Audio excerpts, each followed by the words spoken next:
think about the moment we were hoping wouldn't end, because I never knew it was my imagination. I never wanted to say what I said, I just wanted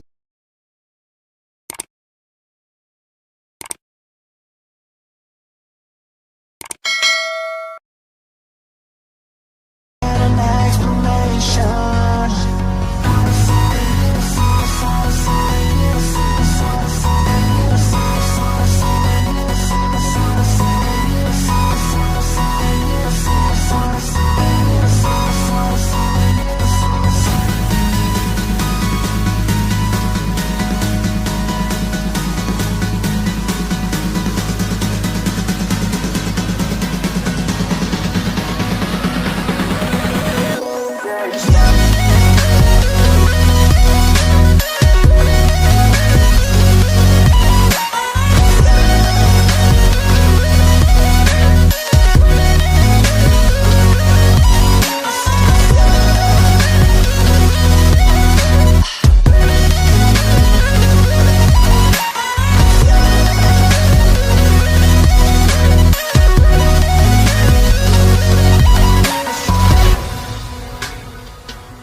When